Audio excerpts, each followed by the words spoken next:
Okay students, class 9th के सभी बच्चे ध्यान दें। तो आज आपका स्टार्ट होता है प्रश्नावली 1.1। किताब कौन सी लेनी है आपको मालूम है, गवर्नमेंट बुक लेनी है, मैंने आपको बताया भी था। तो किताब आ गई है, देखिए सामने, गणित उत्तर प्रदेश राज्य हेतु। यहाँ पे कोडिंग पड़ी होगी, कक्षा 9 के लिए लिखा होगा। यही किताब सभी बच्चों को लेनी है, 60 रुपए की किताब है, 60 रुपए इसमें MRP लिखा हुआ है। तो इसमें यहाँ पर पहला चैप्टर है आपका संख्या पद्धति, और इस चैप्टर में पेज नंबर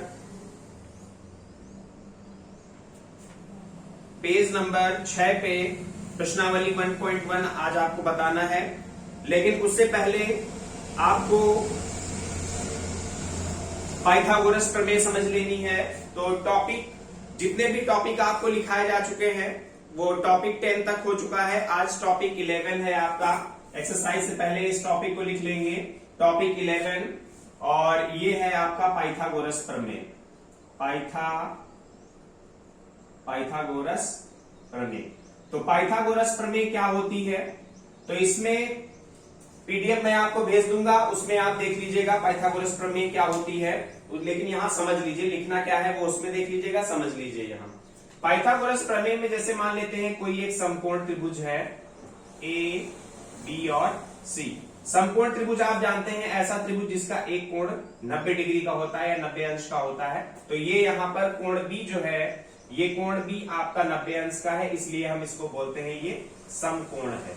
अब समकोण त्रिभुज में इतना ध्यान रखिएगा कि यहाँ पर ये समकोण बनाने वाली जो रेखा होती है ये आपकी लंब होती है, और ये आपकी आधार होती है, और ये आपकी कर्ण होती है। लंब, कर्ण और आधार, यानी AB यहां पर आधार है, और BC आपका लंब है, और AC ये आपका कर्ण है। लंब, कर्ण और आधार।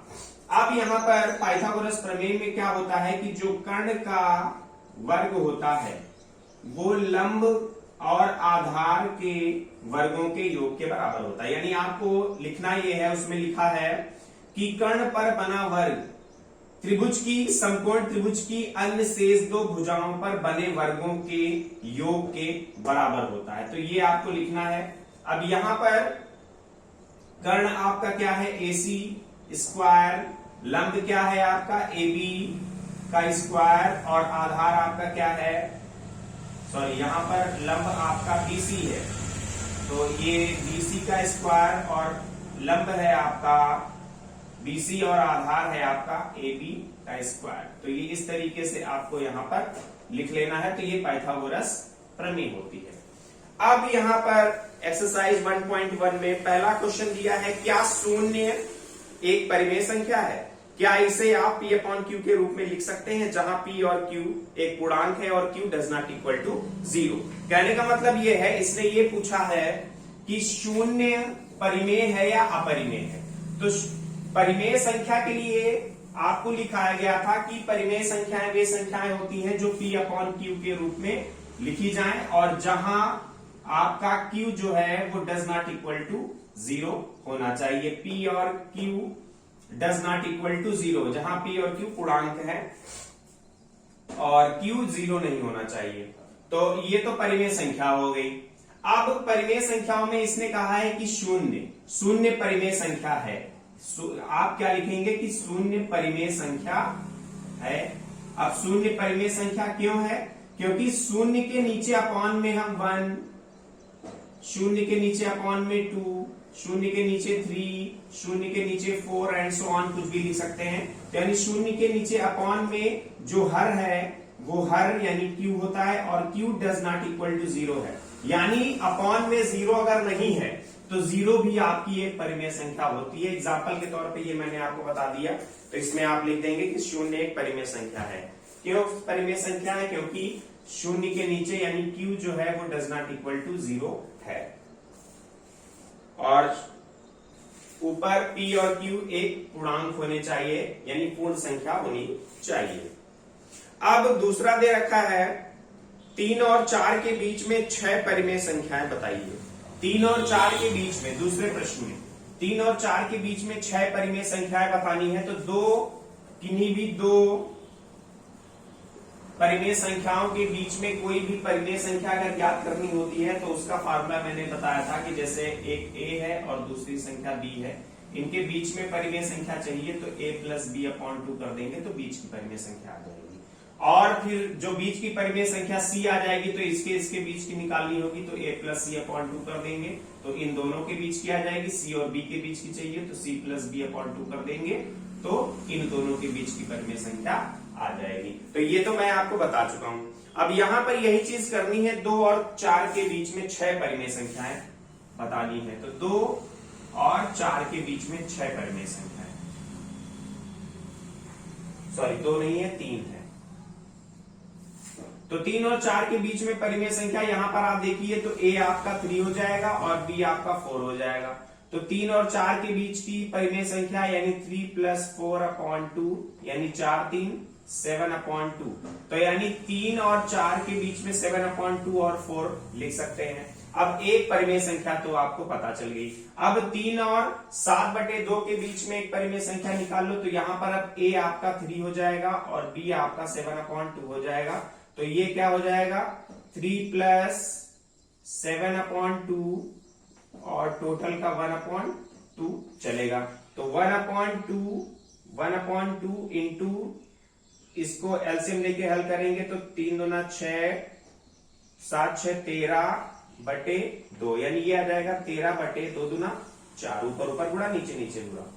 तो यानी ये अब संख्या क्या आपको मिल जाएगी 3 और इन दोनों के बीच में आपको मिल गई 13/4 फिर 7/2 आ जाएगी फिर 4 आ जाएगी। इस तरीके से देखिए यहां पर आपको 2 परिमेय संख्या प्राप्त हो गई। अब यहां पर अगले स्टेप में क्या करेंगे कि अब यहां पर a आपका 3 हो जाएगा और b आपका 13/4 हो जाएगा। अब इन दोनों के बीच की परिमेय संख्या चाहिए तो इन दोनों बीच की परिमेय संख्या 1/2 और ब्रैकेट में a और प्लस b यानी 13/4। तो ये 1/2 इंटू इसके नीचे एलसीएम लेके हल करेंगे तो 4 3 12 12 दूना 24 और 1 25/4 25/4 यानी 25 से कम 25 और 4 दूना 8। तो यानी ये यहां पर आ जाएगा 25/8, ये इन दोनों के बीच की है। तो अब संख्या क्या बनेगी 3, 25/8, 13/4, 7/2, 4। तो यहां देखिए 3 परिमेय संख्याएं आपको मिल गई। अब इसी तरीके से आप इन दोनों के बीच एक निकाल लेंगे, चौथी मिल जाएगी, फिर इन दोनों के बीच निकाल लेंगे, पांचवी मिल जाएगी, फिर इन दोनों के बीच में निकाल लेंगे, छठी मिल जाएगी। इस तरीके से 6 परिमेय संख्या 3 और 4 के बीच में फिल हो जाएगी। तो ये आगे का काम आपका रहेगा, इसको आप नोट कर लेंगे। ठीक उसी तरीके से तीसरे प्रश्न में 3/5 और 4/5 के बीच 5 परिमेय संख्या निकालनी, जैसे ये किया है वैसे ये भी कर लेंगे। लेकिन यहाँ पर a और b जो है वो परिमेय संख्याएं हैं, यानी हर के अंश और हर दोनों में है, तो सिर्फ घबराने वाली चीज नहीं। मैं एक आपको दिखा देता हूं एक परिमेय संख्या कैसे निकालते हैं, ये देख लीजिए। तो एक परिमेय संख्या निकालने के लिए आप क्या करेंगे, जैसे दे रखा है तीसरे में a आपका हो जाएगा 3/5 और b आपका हो जाएगा 4/5। तो यहां पर 3/5 और 4/5 के बीच में परिमेय संख्या अगर निकालनी होगी तो आप a, ये क्या होता है 1/2 a प्लस b। देखिए हम इसी को लिख रहे हैं, a प्लस b अपॉन 2 होता है, तो इसको आप 1/2 यानी ब्रैकेट लगा के 1 इंटू में कर सकते हैं। 1/2 अलग कर लीजिए, a प्लस b ब्रैकेट में यानी a प्लस b ऐसे कर सकते हैं। तो ये आ जाएगा 1/2, a की जगह 3/5 और b की जगह 4/5। तो ये आ जाएगा 1/2, 4 नीचे हर और हर बराबर है तो 4 और 3 7/5। तो यानी ये आ जाएगा 7 एकम 7 और 5 दूना 10, 7/10। यानी ये 3/5 के बीच में 7/10 आ गई और 4/5 आ गई। इन दोनों के बीच में ये एक परिमेय संख्या आ गई। अब अगली परिमेय संख्या निकालनी होगी तो इन दोनों के बीच में, अब यहाँ पर a बराबर 3/5 मान लेंगे और b बराबर 7/10 मान लेंगे। तो कैसे निकालेंगे, 1/2 और ब्रैकेट में a की जगह 3/5 और प्लस b की जगह 7/10।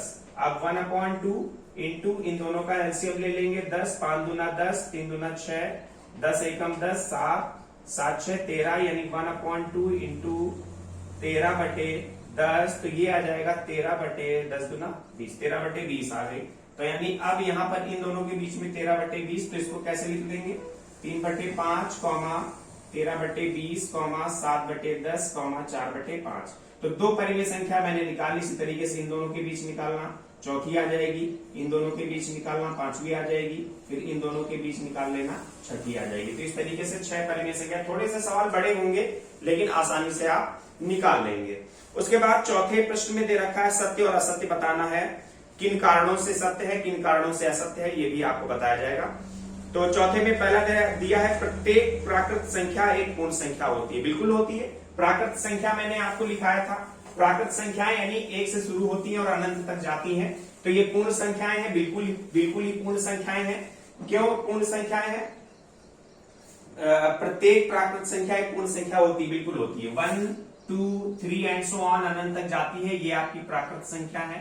तो प्राकृत संख्याएं और पूर्ण संख्याओं में मैंने लिखाया था कि केवल प्राकृत संख्या के आगे शून्य को शामिल कर दें, यानी 0, 1, 2, 3 एंड सो ऑन, ये भी अनंत तक जाती है, तो ये आपकी पूर्ण संख्याएं होती हैं।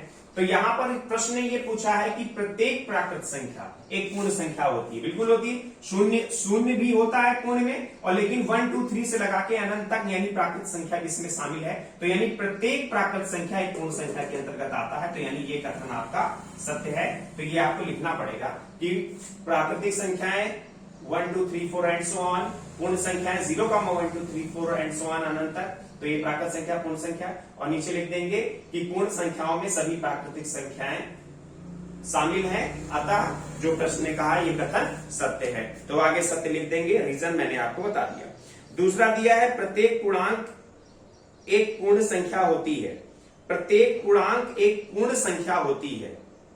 पूर्णांक में क्या होता है कि 0 से लगा के 1, 2, 3 एंड सो ऑन अनंत तक जाता है, और फिर -1, -2, -3, -4 एंड सो ऑन, ये अनंत तक जाता है।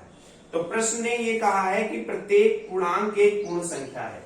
देखिए पूर्ण संख्या में केवल 0 से लगा के 1 तक ये पॉजिटिव टर्म जो आते हैं ये पूर्ण संख्याएं हैं, लेकिन यहां पर प्रत्येक पूर्णांक में ये माइनस वाले टर्म भी आते हैं, तो ये आपके पूर्ण संख्याएं नहीं है, क्योंकि पूर्ण संख्याओं में माइनस टर्म नहीं होता है। तो इसलिए प्रत्येक पूर्णांक, ये पूरा पूर्णांक है, प्रत्येक पूर्णांक एक पूर्ण संख्या नहीं है, क्योंकि केवल 0 से लगा के पॉजिटिव टर्म जो है ये पूर्णांक होते हैं, ये पूर्ण संख्याएं होती है, लेकिन माइनस वाली पूर्ण संख्याएं नहीं होती, ये पूर्णांक होते हैं। ठीक है, तो इसलिए ये कथन क्या हो जाएगा आपका असत्य हो जाएगा। फिर तीसरा स्टेप दिया है प्रत्येक परिमेय संख्या एक पूर्ण संख्या, ये भी असत्य है। प्रत्येक परिमेय संख्या एक पूर्ण संख्या कैसे हो सकती है? क्योंकि यहां पर ये अपूर्ण संख्या है, माइनस वाली, ये पूर्ण संख्या नहीं है। तो यहां पर प्रत्येक परिमेय संख्या एक पूर्ण संख्या होती है, असत्य है। परिमेय संख्या क्या होती है? परिमेय संख्या P/Q के रूप में लिखी जाती है। तो P/Q के रूप में लिखने के लिए क्या होता है कि यहां पर अगर हम 1/2 लिख दें, तो 1/2 लिखेंगे तो ये परिमेय संख्या तो है, लेकिन ये पूर्ण संख्या नहीं है। ये पूर्ण संख्या क्यों नहीं है? क्योंकि पूर्ण संख्याएं तो 0 से लगा के 1, 2, 3, 4 एंड सो ऑन होनी चाहिए, बटे में संख्याएं नहीं होती हैं। तो इसलिए ये भी तीसरा कथन भी आपका क्या हो जाएगा? असत्य हो जाएगा। तो ये पहला चैप्टर आपका पूरा कंप्लीट हो गया। अब सेकंड चैप्टर में जो भी इंपॉर्टेंट टॉपिक है, अपरिमेय संख्या, परिमेय संख्याएं और उससे रिलेटेड जो कुछ इंपॉर्टेंट टॉपिक होंगे कल हम लोग डिस्कस करेंगे, समझाएंगे उसको, फिर उससे रिलेटेड प्रश्न भी आपको बताए जाएंगे। ओके स्टूडेंट्स, तो वर्क अपना कंप्लीट कर लेंगे और क्लास डेली ही ऑनलाइन 10 बजे आ जाया करें और क्लास अपनी अटेंड कर लिया करें, जिससे पढ़ाई आपकी नियमित रूप से चलती रहे। और मुझे ये शिकायत मिली है कि कुछ बच्चे फीस वगैरह नहीं जमा कर रहे हैं, तो विद्यालय आकर एडमिशन ले लें और फीस जमा कर लें, क्योंकि जल्द ही आपकी विद्यालय खुलने वाले हैं, तो इस वजह से आगे दिक्कत ना हो। Okay students, thank you.